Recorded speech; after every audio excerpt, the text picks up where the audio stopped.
Hello and welcome everyone to the 5G Factor. I'm Ron Westfall, Research Director here at the Futurum Group.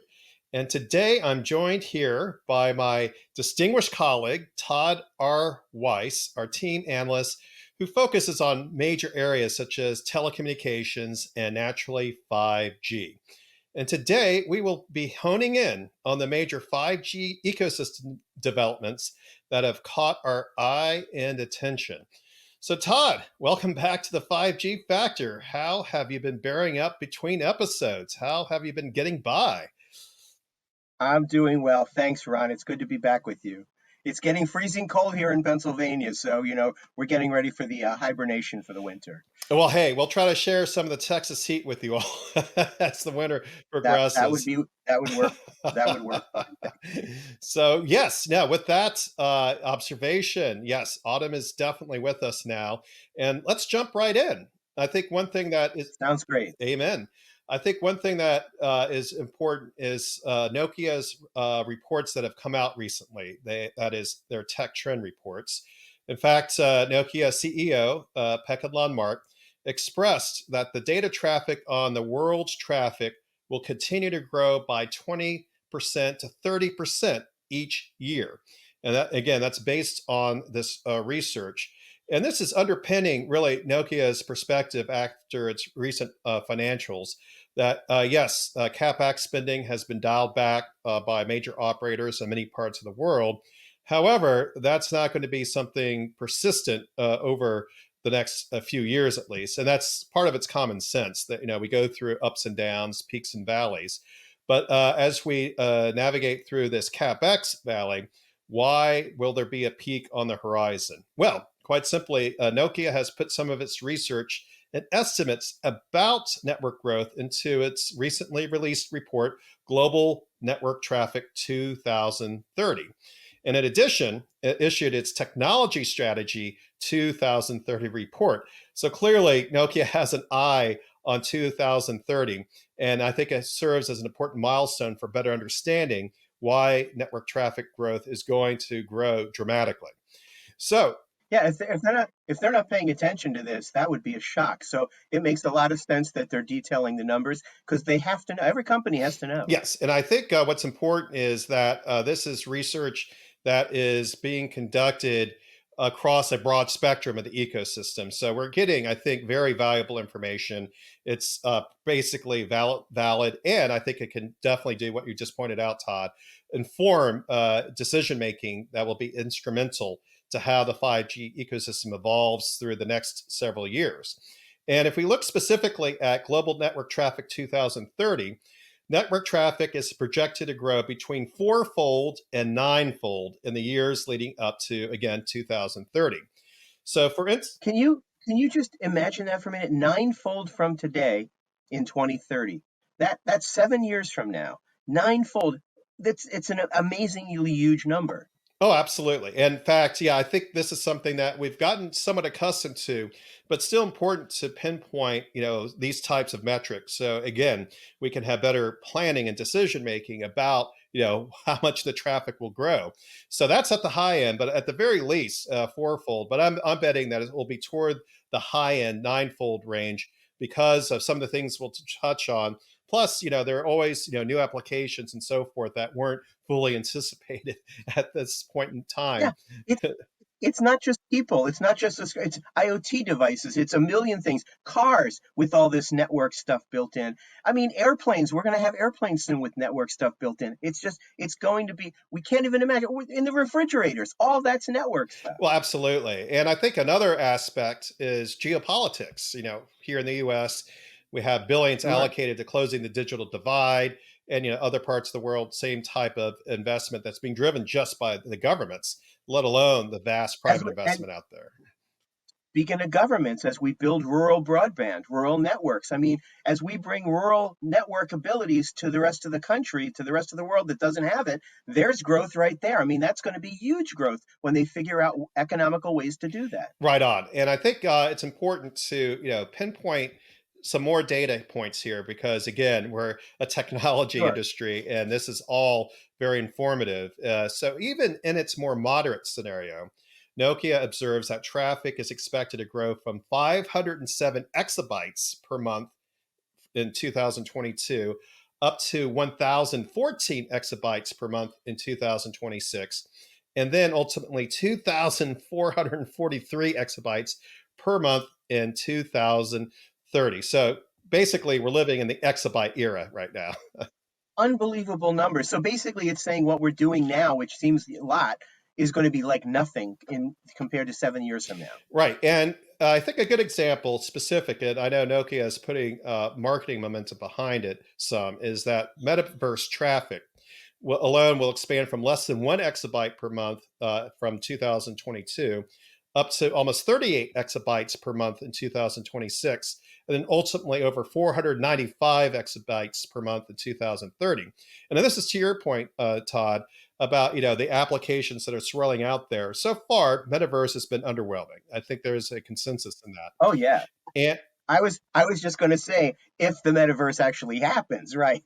well, yeah, I was going to say, even if we factor out, say, subpar metaverse performance and how it's defined, there are things that can be broken out that would drive growth regardless. For example, digital twins and so forth, at least from my view. However, I think it's pointing to the fact that the applications are improving, that the network capabilities are certainly improving. And so these types of applications will become more mainstream. And it isn't Sure. necessarily predicated on, say, the headset, but we already seen quite impressive breakthroughs on the headset side over the last several months, from ranging from Apple's announcements to Lenovo's announcements and so forth. So we'll touch on that in another episode, but let's stick to this, Okay. the reports. Sure. Yeah. Yeah. So, and I think another thing that's important to add here is that end user traffic will increase at a CAGR, that's compound annual growth rate, of at least 22%, perhaps 25%, again, in that 2022 through 2030 timeframe. And so, with that, and this is just a sampling, from your view, what are the key takeaways from the Nokia reports, Todd? Well, the numbers you just talked about. I mean, the numbers are going to be astounding. And it's remarkable because it wasn't that long ago we were looking at these things and thinking, gee, how is it possible it's going to grow 4 or 5 or 50% by 2022? But it's just remarkable demand. And it's like with every generation of phones, with every generation of new Wi-Fi standards, with every generation of new performance that's capable of giving users higher performance, there's more demands, streaming and everything else. So I frankly agree that the networks have to be better. The networks have to think for themselves better. They have to be more automated. They have to be able to address all kinds of specialized business and industry demands and end users, consumer demands.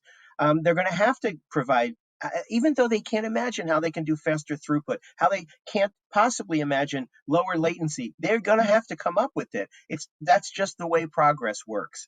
And in addition, I looked at Nokia's Technology Strategy 2030 report. It anticipates, like you would imagine, emerging technology will shape networks and society for the next 7 years. I would say that's inaccurate. It's going to shape society and society and networks for the next whatever 100 years. It's going to Right continue.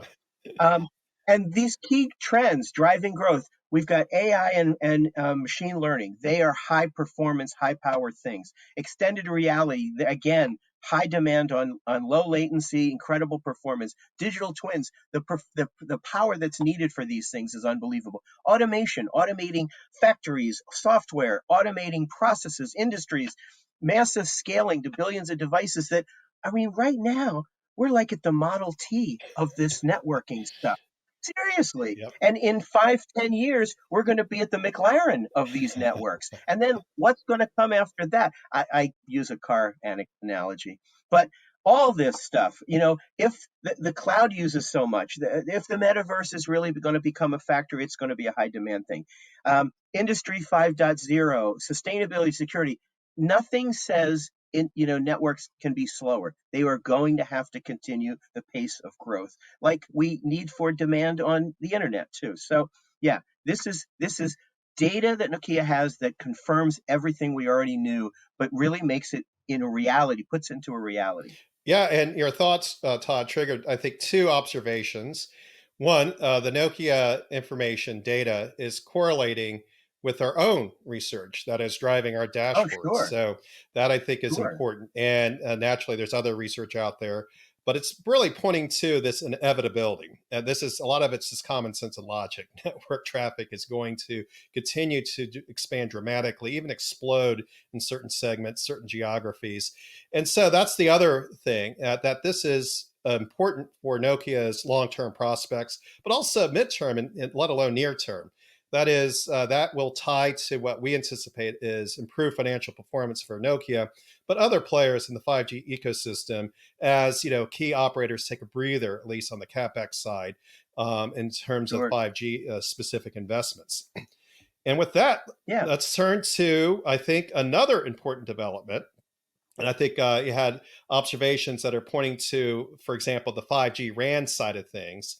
And specifically, one thing that caught our eyes, is that Juniper is dedicated itself to solving the complexity that's related to orchestration, automation, and service assurance in 5G and Open RAN. And ultimately, we like to see open 5G. But let's start with the Open RAN. To be specific, we see that Juniper's O-RAN Service Management and Orchestration, or O-RAN SMO, is that which has been incubated at Juniper Beyond Labs, is designed for virtualized cloud-native modern networks. And that's important because this is something that's going to require purpose-built design for supporting 5G network slicing, something we've heard plenty about. And one area that, for example, T-Mobile is already making a commercial push. And this is, across, basically the entire 5G ecosystem. But the fundamental takeaway is that this is essential for CSPs to provision and manage and monetize their custom network services on an on-demand basis. Also, the O-RAN SMO implements the 3GPP defined RAN network slice subnet management function, and that's important for managing the portion of the network slice that belongs to the RAN domain itself.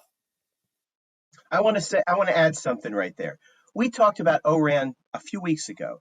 ORAN is one of those other things that we're going to hear more and more and more about because it's bringing incredible new capabilities to these CSPs and to the networks in general. And it's a newer technology we're still seeing it evolve, but it's so important to everyone. So I think this is really great that Juniper is doing this kind of work, doing these kind of evaluations, diving into this, because this is really another really important thing for the future for network performance and everything else. Yeah, I believe the O-RAN Alliance could agree more with your observation, Todd. And I think it's tying into other important aspects, and that is Juniper's RAN Intelligent Controller, or RIC, is bringing that intelligence and programmability to the radio network, which is going to be vital for enabling, network slicing and the other applications we've Sure. been talking about in terms of Right. on-demand service capability. And what's, I think, important is that the Juniper RIC includes both non-real-time RIC and near real-time RIC with their associated R apps and X apps to control the network functions. That includes O-RAN distributed unit and O-RAN central unit. And as such, Juniper's O-RAN SMO supports the standard interfaces, including 3GPP, O-RAN, and TMF, across the entire architecture. So I know that was an acronym I don't soup. I don't I don't think there's enough acronyms there. We should add 5 to 10 more into that. Yes. Well, yeah, this is what the terminology we're working with, but it's also very important to put together. And yeah, this is Oh yeah. somewhat simplified in itself, but I think it's conveying the fact that this is the type of technological progress that is going to be critical to enable the CSPs to support clearly an Open RAN implementation across their network, but also within a multi-vendor environment, which is basically all the networks out there, et cetera. Yeah. And I think what's also important to know here is that Juniper is working with Capgemini and Telefonica Mhm. to design and Okay. implement a proof of concept for an end-to-end network slicing solution that is entirely provisioned and managed from the cloud itself. So again, the cloud is basically integral to all of these capabilities. Sure. And in addition, industry players such as Microsoft, Intel, Cienna's Blue Planet and Casa Systems are participating in this proof of concept. And for instance, I think what's very important here is that Microsoft has hosted the orchestration functions in Azure and provided its 5G standalone core network. In addition, Intel has provided the on-prem servers for virtualized baseband, and Blue Planet contributed the end-to-end service orchestration built to interact with the orchestrators responsible for each domain, including radio orchestration and control with Juniper's O-RAN SMO and RIC with slice-aware mission control across X and R apps. And finally, Casa Systems provided disaggregated 5G radio access network capabilities. What's I think, You know, I wanted go ahead. I wanted to say it takes a village to make this happen, and a lot of acronyms. You know. Right on. And I think one thing that is interesting to note is that Blue Planet's orchestration capability, the end service orchestration, is basically working as the orchestrator of orchestrators, I guess you can say in this context. Yeah, yeah. And that's something that's really been, out there in terms of like, how does this really work? And this is, I think, the capability that is, of course, contributing a very key role in addition to all the other capabilities that are being contributed. So, this Yeah, this is something we could just keep, listing for the rest of the episode, but we're not going to do that. yeah, well, that's a great point though, that there has to always be when you've got a bunch of vendors, you got what, 7 vendors, 8 vendors there. Right. Somebody's got to take the central role. Somebody's got to be on the track and everybody else pile on, get on their back and go. Because otherwise you're going to never get it done. So it's good that they found the right partner to be that core and make this happen. So I think it makes a lot of sense. Well, hey, Todd, you're on a roll. So, what else about Juniper's O-RAN SMO developments stood out for you? Well, what I thought was interesting was the proof of concept itself. It demonstrated that CSPs can do these things, create, manage, and ensure 5G network slices in a multi-vendor standards-based environment, which is what they're all doing together. That's to me, when companies work together to do things like this, to drive things, projects like this, that's the only way to make it work. It's the only way to gain. You got to gain everybody going all in to make it happen. So, that's to me one of the biggest parts of this O-RAN SMO development effort. Let's see here. What was the other thing I was thinking? Oh, I wrote down also. With this, CMOs can take advantage of open and disaggregated RAN architectures and control complex multi-vendor RAN environments at massive scales. Again, this was not easy before there were partners that could work together to do it. So what we're talking about is these companies making it easier for these kinds of possibilities to actually become reality. So I think that's big. With a SMO designed for multi-tenant network slicing, CSPs will be able to support a range of new use cases, and that includes private 5G, RAN sharing, MVNO, neutral host, and they'll be able to offer network slicing as a service. Imagine that can empower customers and partners to create their own custom network services on demand, which is going to become more useful as customers start seeing how private networks and these network slices can benefit their operations. We just talked last week about that company in Italy. What was it? Right. Snam. Snam? Yep. Yeah. Yeah, and that's what they're doing. They're doing the exact same thing. They're creating private networks for the gas distribution system because in the locations they don't have great network ability. So they're doing these private things. So these are things that are growing in use cases. These are things growing in the technology capabilities, and it's going to, as we said, become way more popular and way more sought by companies. Yeah, I think it's key that Juniper is tackling this very complex scenario and providing the Yeah. POC, basically, providing the leadership using Juniper Beyond Labs cultivation of these capabilities. And that's, I think, going to really light the fire for many CSPs to, get Oh, yeah. on board, or not even on board, but to advance really the network slicing capabilities and other advanced multi-vendor capabilities that will basically take advantage of 5G standalone capabilities. And I know And we're then there's a thing I always harp on, which is if your CSP competitors are doing it, you'd better start doing it because you're going to lose customers as those capabilities are out there. And if you don't have them, they'll go somewhere else. Exactly. And that's, the spirit of competition. And Yeah. so, yes, we will definitely keep repeating ourselves when it comes to standalone networks. We know there are other factors. We can replay this episode. It'll just repeat it. But yeah, I want my 5G standalone, kind of riffing on, MTVs. Yes, I want my exactly. MTV. But you get the fundamental idea. And yes, we know there are energy efficiency factors to address and so forth. But it's the bottom line. I mean, any operator that's invested in 5G has to get the standalone network out there Oh, to definitely, succeed, quite simply. And definitely. with that, let's shift gears a bit. As we know, Internet of Things is very much part of our coverage here. And something came out recently that I thought it's important to address because this is an ongoing issue, and it will be all the way through at least 2030. Once again, that important year. And to be specific, we're looking at Cisco's views on the labels for consumer IoT devices.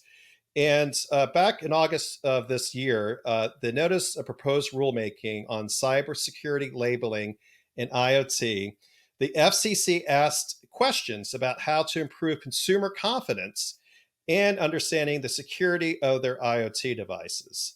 So right away, this is built in. Why this is so important. I think it's for all of us. Again, all of society. And basically, the NPRM seeks input on whether and how the FCC should establish a cybersecurity certification and labeling programs. So we've seen this, for example, with labeling of household appliances for energy savings capabilities, for example. And accordingly, that means more than 25 billion connected IoT devices are predicted to be in operation by 2030. So here we go again. Here's something that's fueling that dramatic network growth that we touched on with the Nokia reports. And this is including, for example, everything from home office routers, personal digital assistants, internet connected home security cameras, voice activated shopping devices, again, internet connected appliances, fitness trackers, This, GPS trackers, garage door openers, but you name it, baby monitors. So we're seeing that all of these devices are in play. And that's why this is so important. I got to say something. This is really important. And the reason is because right now, people are being told in all kinds of reports all over, you have this IoT device. Do you know what security it has? Do you know if it's locked down? Do you know if hackers are getting it? Bad things happen when things have cheap, badly written software that doesn't keep track of security, doesn't maintain security. So to have things that are certified, to have things that are, these will require vendors, manufacturers to make sure that these things are secure when they're sold and will stay secure as you're using them is really important. I mean, think about it, all those doorbell devices, the doorbell cameras and cameras here and there. Do you want to know when the cameras in your house are recording you because some hacker broke in and now is into your things and can now capture you and whatever? The security of these devices, the certification of these devices being safe, secure, and maybe even updated is, I think, potentially a hugely important thing for every consumer, every business, every user. And I mean, people are buying these things for $8, $10 on the internet, taking them home and using them without knowing, are they secure? And they're probably not always secure. So the fact that, yeah, people are going to look at this and say, oh, it's more government telling us what to do. This is one of those cases. Government sometimes can be very helpful and protect you when you don't realize you need help. So certifying these kinds of devices, I think, is a really important thing for all of us. Now, there are going to be people who say, no, it's whatever, but I think this program is a really good idea. And I hope that people, respond, give their input, let the government know, let the NRP know, NRP, NPRM know what their feelings are. But if you really look at this closely, this is a good thing to help protect consumers and businesses. What do you think? Is that true? Well, yes, I think the initiative is warranted. I think it needs to advance. And I think you touched on that fact that IoT has been something of a soft underbelly in terms of hacking and security breaches. Oh, yeah. And, granted, some of these IoT devices are older and don't have some of the more capable security built in. with current IoT devices. But this is something that needs to be, again, certified on a industry-wide basis. It doesn't Yeah, guarantee, but it certainly will, I think, put at the forefront, that the security of IoT devices needs to be a top priority. It is already, but it needs to align with meeting certain certification measurements in order to give that extra peace of mind, if you will, for not just right. consumers but certainly businesses out there. Sure. Standards here are not a bad thing. Standards are to protect us all. Right. And it could be because you have a camera from a company, that company gets attacked, and now the code, you didn't personally get attacked, but the code in those devices got attacked. It zooms all over the place virally, and now your device is affected through no fault of your own. This is, you don't want to read a headline in a newspaper or on a screen of a newspaper telling you something bad about a device you have. It's just not a good thing. And those companies that build those devices don't want those headlines either. So again, this is potential. Yeah, this is going to be complicated. It's going to be hard to track. It's going to be hard to do all these things. But trying to do something now is a really important step, because nobody's done much so far. So Yes, exactly. And drilling down, the FCC's program is intended to inform consumers about the cybersecurity qualities of their IoT products. And in many yeah, cases, the devices that do not have good cybersecurity posture are a threat to their owners and others actually on the network. And I touched on that, IoT being a bit of a security threat relative to say, a firewall network. And so, as a result, Cisco has established Product Security Incident Response Team, or PSIRT. Here we go with acronyms again. oh my, A while back to protect customers for this very reason, and that's why it's advocating that this software has to be kept up to date. And with a government warrant, I think that will incentivize the entire ecosystem, not just Cisco, to be on top yeah. of the software updates. And so, Yeah. And also on that, a lot of these devices are cheap. You buy them on online retailers, they're cheap. They're 10, $20. Well, at some point, when the security of a device is bad, toss it and go spend the money and buy another one that now is certified. I mean, this is, people may not realize, companies may not realize how big a deal this is, but when hackers get into things, it's not where you think they are getting in. It's in the smallest, tiniest little spot where somebody left something open, and they find it, they discover it, and they worm their way in. That's how what was the one that, there was one massive attack, of course I can't think of it right now, where they came in through like some ridiculously simple easy thing, and kaboom, took down a company. And mhm. it's, these are massive, huge problems. And if people don't think it can happen to them, if companies don't think it can happen to them, they are completely nuts. It can happen to any company, anywhere, anytime. Yes, in this context, the paranoid will thrive. And hey, Todd, you're on a roll. What else about the FCC's ideas for a labeling program that I think caught your attention? Well, like I said, I really like this idea. A cybersecurity label would demonstrate to consumers that these devices have gotten some meaningful protections in them, that these devices have been looked at, that the code's been looked at, that what they're buying is something that they can trust. As much as you want to trust anything, okay? I mean, there's still, is anything perfect? No. Is any code perfect? Not much. But they can improve code. And where vendors aren't going to update their code and things like that, then you do. You toss it, you swap out another one, but make sure it's certified. Make sure it starts out with a baseline that is secure. I really think this is going to be important. And there are going to be, that means some of these devices are going to rise in price a little bit, because they will Hmm. provide updated software and updates. And I think that's worth it. I mean, if you can buy something for $10 or you can buy it for 20, knowing that it's going to be updated over the air and things like that, or via the internet, to keep them safe and secure, that's really worth the extra money, I think.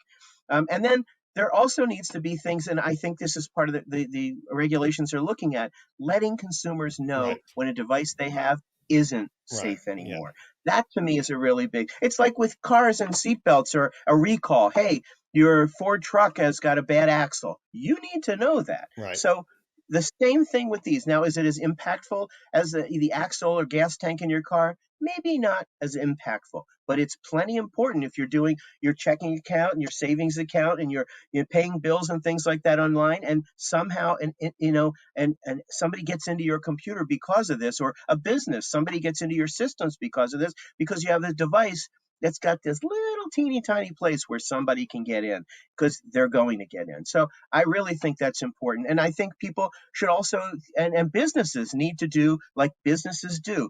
They do network checks. They do these kinds of checks. They have security systems running. Those kinds of things have to be done with your IoT system and network as well. These have to be regularly checked, regularly assure yourself that you're protected. And if not, swap out another device that you feel is more safe. So I think those things are really important. And I really hope that the FCC can make this happen, and get a lot of good comments from people. There are going to be people out there who say, oh my God, it happened to me. Those are the people we want to hear from. There's going to be companies that say it happened to us. We want to hear that kind of input. And then, people often don't think these things are going to happen to them. But, life is a tricky, crazy, wild ride. So I think it's really good to be paying attention to this. We've heard about this for years, that these IoT devices, many of them are not secure. So the bad guys are onto it as well. And we need to all take our responsibility in our businesses and homes, I think. Right on, Todd. Don't let your IoT device take you on a wild, wicked ride There you out of the go. blue. And so naturally, we'll be revisiting this IoT Oh, yeah. security. This is something that's Oh, yeah, yeah. very I, critical. yeah, yeah. I'll pay attention to it too, because I think that's really amazing stuff.